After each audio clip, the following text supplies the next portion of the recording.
friends, welcome back to my channel. இன்னைக்கு நம்ம கிச்சன்ல இனிப்பு சீடையும் உப்பு சீடையும் கிருஷ்ண ஜெயந்தி ஸ்பெஷல் எப்படி செய்யலாம்னு பார்க்கலாம்.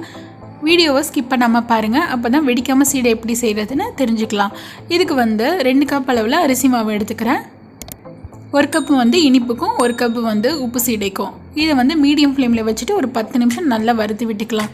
கடையில் வாங்கின மாவா இருந்தாலும் சரி இல்லை வீட்டில் அரைச்ச மாவா இருந்தாலும் சரி 10 நிமிஷம் நல்லா வறுத்து விட்டுக்கோங்க. இப்போது உளுந்து மாவு ரெடி பண்ணிடலாம். 1 கப் அளவுக்கு உளுந்த பருப்பு எடுத்து இதை ஒரு 5லேருந்து 7 நிமிஷம் மீடியம் ஃப்ளேமில் வச்சு வறுத்து விட்டுக்கோங்க. இந்த மாதிரி வறுத்து பொடி பண்ணி ஸ்டோர் பண்ணி வச்சுக்கிட்டிங்கன்னா இது முறுக்கு தட்டை இந்த மாதிரி எல்லாத்துக்கும் யூஸ் பண்ணிக்கலாம். இது நல்லா ஆற வச்சுட்டு நல்லா ஃபைன் பவுடராக அரைச்சிக்கோங்க. இப்போ இதை நல்லா சலிச்சிக்கலாம். சீடை வெடிக்கிறதுக்கு மெயின் ரீசன் பார்த்திங்கன்னா ஏதாவது தேவையில்லாத கட்டி ஏதாவது தூசி ஏதாவது இருந்தால் தான் இதை நல்லா சலிச்சு வச்சுக்கோங்க. இப்போது வறுத்து வச்சுருக்கிற அரிசி மாவை நல்லா சலிச்சு எடுத்துடலாம். இப்போது இனிப்பு சீடை செய்கிறதுக்கு வெல்லத்தை பாகு காய்ச்சிக்கலாம். 3/4 கப் அளவில் வெல்லத்தில் 1 கப் அளவில் தண்ணி சேர்த்து நல்லா கரையிற அளவுக்கு பாகு காய்ச்சிக்கோங்க. ஒரு கம்பி பதம் அந்த மாதிரி வரணும்னு அவசியம் கிடையாது. ஒரு 10 நிமிஷம் இது கொதித்து பாகு ஆனால் போதும். இதில் வாசனைக்காக ஏலக்காய் தூள் இல்லைன்னா ஏலக்காயை கூட தட்டிட்டு கண்டிப்பாக வடிகட்டிடுங்க. இதில் எந்த தூசி இருந்துச்சுன்னா வெடிக்கிறதுக்கு சான்சஸ் இருக்குது. இப்போது 1 கப் அரிசி மாவில் 1/2 டீஸ்பூன் அளவுக்கு எள்ளு, 2 ஸ்பூன் அளவில் உளுந்து மாவு, 2 ஸ்பூன் அளவில் தேங்காய் துருவுனது சேர்த்துக்கலாம். கூடவே ஒரு 1/4 டீஸ்பூன் அளவுக்கு நெய் சேர்த்துக்கோங்க. சேர்த்துட்டு வெல்லம் பாகு காய்ச்சி உடனே வடிகட்டிட்டு சேர்த்துக்கோங்க. சுட சுட கொஞ்சம் கொஞ்சமாக சேர்த்துட்டு இதை நல்லா கலந்து விட்டுருங்க.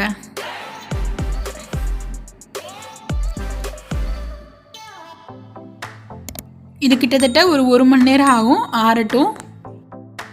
இப்போது அதுக்குள்ளே உப்பு சீடைக்கு ரெடி பண்ணிடலாம். 1 கப் அரிசி மாவில் 1/4 டீஸ்பூன் பெருங்காயத்தூள், 1/2 டீஸ்பூன் அளவுக்கு உப்பு, 2 ஸ்பூன் அளவுக்கு உளுந்த மாவு, ஒரு 1/4 டீஸ்பூன் அளவுக்கு எள்ளு சேர்த்துக்கிறேன். வெள்ளை எள்ளாக இருந்தாலும் சேர்த்துக்கலாம். இது கூட 2 ஸ்பூன் அளவுக்கு துருவுன தேங்காய். இதுக்கு வெண்ணெய் சேர்த்துக்கோங்க. உப்பு இல்லாத வெண்ணெய் சேர்த்துக்கிறேன். 2 ஸ்பூன் சேர்த்துக்கோங்க. வெண்ணெய் தான் டேஸ்ட் நல்லா கொடுக்கும். இதை சும்மா வெறுமனே ஃபஸ்ட்டு பிசைஞ்சு விட்டுக்கலாம். இதை இப்படி பிடிச்சு பார்த்தீங்கன்னா இந்த மாதிரி பதத்துக்கு வரணும். இப்போ தண்ணி கொஞ்சம் கொஞ்சமாக சேர்த்து நல்லா பிசைஞ்சிக்கலாம். ரொம்ப அழுத்தம் கொடுத்து பிசையாதீங்க, நார்மலாக பிசைஞ்சிக்கோங்க.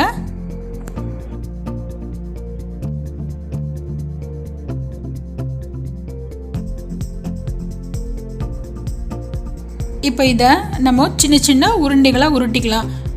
உருட்டும் போதும் அழுத்தி உருட்டாதீங்க, லைட்டாக அப்படியே வெடிப்பு இல்லாமல் இது பண்ணிக்கலாம். இப்போ இதில் ஒரு சின்ன குச்சி வச்சு ஒரு 2 ஓட்டை இந்த மாதிரி போட்டுக்கோங்க.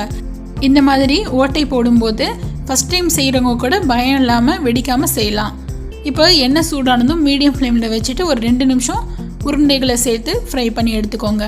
சீடை வெடிக்காமல் இருக்கிறதுக்கு நல்லா வறுத்துக்கோங்க. அரிசி மாவை கூடவே நல்லா எந்த கட்டிகளும் இல்லாமல் தூசி இல்லாமல் நல்லா சலிச்சுக்கணும். இந்த மாதிரி சின்ன சின்ன 2 ஓட்டை போட்டிங்கன்னா எந்த காரணத்துக்காகவும் வெடிக்காது. இந்த மாதிரி ஃப்ரை பண்ணி எடுத்துகிட்டு மிச்சம் இருக்கிற உருண்டைகளையும் ஒன்றா சேர்த்து மீடியம் ஃப்ளேமில் வச்சு 2 நிமிஷம் நல்லா ஃப்ரை பண்ணிக்கலாம். இப்போது இனிப்பு சீடை செய்யலாம். இது பாருங்கள் நல்லா ஆறிடுச்சு. கையில் வச்சு பார்த்திங்கன்னா இந்த மாதிரி பதத்துக்கு வரும். இப்போ இதை உருண்டைகளாக உருட்டிக்கலாம். கையில் எண்ணெய் இல்லைன்னா நெய் தடவிக்கோங்க. தடவிட்டு உப்பு சீடைக்கு எடுத்ததோட கொஞ்சம் அதிகமாக எடுத்து இதை உருண்டைகளாக உருட்டிக்கலாம். வெடிப்பு எதுவும் இல்லாமல் உருட்டிக்கோங்க. இந்த மாதிரி சைஸுக்கு வெடிப்பு இல்லாமல் உருட்டிக்கோங்க. இப்போது எண்ணெய் சூடானதுக்கப்புறம் மீடியம் ஃப்ளேமில் வச்சுட்டு ஒரு 3 நிமிஷம் நல்லா ஃப்ரை பண்ணி எடுத்துக்கலாம். போட்டோன்னே கரண்டி வச்சு எதுவும் டிஸ்டர்ப் பண்ணாதீங்க, திரிஞ்சு போகிறதுக்கு சான்சஸ் இருக்குது. அதுவே நல்லா செவந்து வரும். பாருங்கள் நல்லா ரெடி ஆகிடுச்சு. இதே மாதிரியே மிச்சம் இருக்கிற உருண்டைகளையும் போட்டு ஃப்ரை பண்ணி எடுத்துக்கலாம்.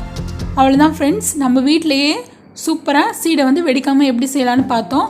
இந்த வீடியோ பிடிச்சிருந்துச்சுன்னா லைக் பண்ணுங்கள், ஷேர் பண்ணுங்கள். மறக்காமல் நம்ம சேனலை ஃபஸ்ட் டைம் பார்க்குறீங்கன்னா நம்ம சேனலை சப்ஸ்கிரைப் பண்ணிக்கோங்க. தேங்க்யூ.